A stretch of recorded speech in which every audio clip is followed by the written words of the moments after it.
Recently, a young fella joined the Louisiana Hayride down in Shreveport, Louisiana. He caused quite an uproar. We never have definitely settled exactly what kind of music he sings. We call it country music, but it sure is a lively country. We'd like to introduce Elvis Presley. And a little tune called That's All Right.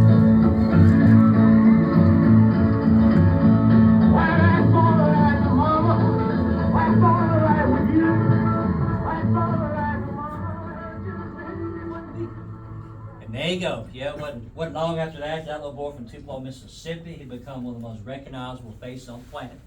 He got his start right here in this room. Okay, he would have stood right there on that X and cut that old Arthur Crudup song called That's All Right. How's it feel, man? So yeah, if you can imagine a young Sam Phillips behind the glass here, he knew he had something special. So he comes busting out that door right there. It's like, Elvis, you've been holding out on him this whole time. Play it louder, play it faster. Sam went home that night, told his wife Becky, honey, I think our lives have just changed forever. So he knew he captured some kind of lightning in a bottle. Dewey Phillips, that crazy DJ I played by the stairs. Dewey liked that record so much, he played that thing like 15 times in a row. Phones just ringing off the hook. Everybody wanted to know who it was. I like to tell people Twitter was going crazy. Like I said, though, it ain't all about Elvis. So some more people have recorded here besides Elvis Presley. So yeah, y'all made it. Welcome to the birthplace of rock and roll. It's crazy we're still here after all these years. Yeah, I think Bob Dylan once said that a century's worth of music was recorded in just one decade in this exact room that we're standing in. So let that sink in for just a second. All these acoustical tiles, original, the ceiling tile, the lighting fixtures right here, the floor we're standing on. Not even sure they make these 9-inch tiles anymore. Yeah. And right down to my absolute favorite part, without a doubt, that front door. So that's not just any old front door. That would be the front door that Elvis walked through for the very first time. Because everybody I'm talking about today has walked through that front door right there. So what that means, the front door y'all walked through earlier and had your cute little photo shoot in front of, nothing happened there. That's your gift shop. We had to sell you a t-shirt. So my point being, in the 50s, it was just these 3 rooms. This was it. So yeah, I'm going to go ahead and pick up my story from upstairs. I think you know what happens after that. Elvis blows up, biggest thing in the world, no Elvis. Sam, he knew he couldn't keep him. So Elvis only lasted about a year and a half here before he sold his contract to the highest bidder, RCA. But that would give Sam much needed cash flow to sign other artists to the record label, guys like Carl Perkins. And it was Carl Perkins who gave us our first smash hit. It was not Elvis, a little song he wrote and recorded first. I think you know it. You better. Well, it's 1 for the money, 2 for the show, 3 to get ready. Now go, cat, go, but don't you step on my blue suede shoe. You can do anything but lay off of my blue suede shoe. Blue suede shoes. And that right there, that was the first time a song ever topped the pop charts, country charts, and the R&B charts. That was unheard of back in those days. And what's that translate into for Mr. Phillips? Money. Yes. Now, for the first time in 5 years being in business, Sam's got him a bona fide money-making record label. Just making way for everybody else. Okay, Charlie Rich, Billy Riley, Harold Jenkins, you might know him better as Conway Twitty from right across the river here, got his start in this room. Roy Orbison from Wink, Texas.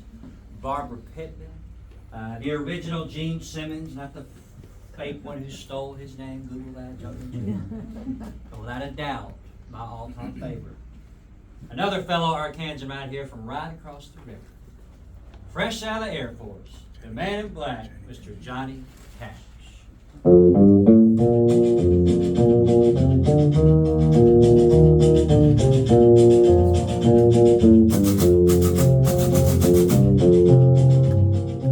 yeah, I'd be a terrible tour guide if I didn't show you the Johnny Cash trick. So yeah, Johnny didn't have drums in the early recordings, so what you're hearing is pretty much a guitar, just like this. He just detuned the strings, make them floppy, put a dollar bill right there, yeah.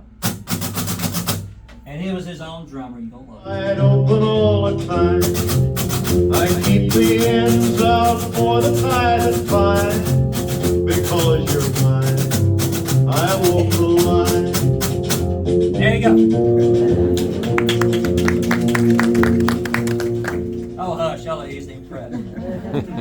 Best 20 bucks you ever spent. Got you a free guitar lesson too, man. I'm making deals. I got another tour guide here who is convinced that a $20 bill actually sounds better, y'all. But yeah, y'all probably recognize Johnny in this photograph here. It's on your ticket there. The $1 Million Quartet, one of the most infamous jam sessions of all time, happened right where y'all sit. You can see how the acoustical tiles still match up, which I think is kind of cool. But a lot of folks don't know it was just a recording session for Carl Perkins. That's the dude in black. Johnny just happened to be here. I guess he's up here picking up his paycheck from Mr. Phillips, or probably drinking some beer with Brother Carl. Who knows? But then you got old pretty boy right there sitting at the piano. Look at him. Elvis. So now you got to think, a couple of years have passed in my timeline. Elvis now is the biggest thing in the world. Okay, we came home for Christmas. He walked through that front door unexpected. Everybody freaked out. Ooh, Elvis. Lucky for us, old Sam Phillips just recorded everything after. So as the story goes, Elvis just sat at a piano and pretty much just bragged about what it's like being a big shot, you know. But what I have here is a little bit of Elvis telling all the fellows about the very first time he walked through that front door, which I think is kind of cool. Full circle. The song I was telling you about is called "That's When Your Heartaches Begin." I recorded it from and lost the dub on it. Yeah. It's when I come in here and I made a little record when I first started out. That's why I recorded it. That thing says, if you find your sweetheart in the arms I think Elvis might have been drinking some of Johnny's beer. Without a doubt, though, my favorite part about this photograph here, without a doubt, is it would launch the career of an unknown piano player from Faraday, Louisiana, by the name of Mr. Jerry Lee Lewis. So a lot of folks don't know. Well, actually, that was terrible. Jerry Lee Lewis. That's how it's supposed to go. Okay. So yeah, a lot of folks don't know Jerry Lee was pretty much a nobody at the time. Okay. So you gotta think. I always read that Jerry's dad Elmo had to sell like 5 dozen eggs to give Jerry Lee enough gas to drive to Memphis and then audition for Sam. So Sam immediately kind of hired him on as a session guy, but wasn't long after that Jerry Lee Lewis would become the biggest selling artist here at the Sun record label. So as the story goes, Jerry Lee stole the show that night. Even Elvis was like, Mr. Phillips, what's up with that crazy dude on piano? So yeah, few months, it's about 6 months later, Jerry Lee would end up being the biggest selling artist here. You gotta think, now a few years have passed, now Sam has built his label up enough to move 1 million records on somebody, something he couldn't do back in the Elvis days. So the biggest selling hit to date, I'm gonna ask that you help me sing along. I know you're the first group of the day, you're the early birds, but I want them to hear you in the gift shop next door. Scream it at the top of your lungs, man. Come on, y'all, let's see what you got. Don't let me down, you know what's up. You shake my nerves and you rattle my brain. Too much of love drives a man insane. You broke my will upon a thread. Goodness gracious, great balls of fire. I let you love all I wanted was money. You came along and woo, honey, I've changed my mind. This love is fine. Goodness gracious, great balls of fire. Y'all did it. Give yourself a round of applause. I should have recorded that. So Jerry Lee Lewis also brings us to the end of the story. So you got to think all this music happened in just 10 years, man. Lease is up. Okay, Sam, he's big time now. He got no need to be paying rent to a landlord. So he rides out to the sunset, a very rich man. There's actually a picture of me and Sam out there in the office. I told him that old. I played his birthday party back in 2002. We lost him in 2003. But yeah, since the heyday, we've been a fully active studio. So it wasn't until about 1980 something, somebody had this crazy idea to purchase this entire building here, combine all the spaces, and sell you guys a ticket to see it. And that became a tourist attraction. But we never stopped being a studio. So since the heyday, you name it, U2 recorded here. That is the same drum kit they used on Rattling Hum. Ringo Starr, Bob Dylan, had Mick Jagger here about 7 years ago. I was here that day. He's that big, y'all. He's tiny. Robert Plant, did I say that? I don't know if you like country music. Had Winona Judd here a few years back, and I got hired to play bass in her session, which was kind of cool. I'll never forget, man, I got the take, and I'll tell y'all the quick story. So Winona wanted to stand on this X right here. She was all about the Elvis X too. You kind of hear it in her voice. She liked to hear some Elvis. So yeah, we kind of did the take of, it was like Amazing Grace or something for some cooking show she was doing. We got the take, y'all, and she walked right up to me and gave me, I can't make this stuff up, gave me a $100 bill, man. I thought I must have played the bass so good I was getting a tip. She was like, no, we run across the Domino's to basic pizza. Y'all, Winona Judd sent me on a pizza run, man. So I can't make this stuff up. I got a sweet job. It's better than a real job.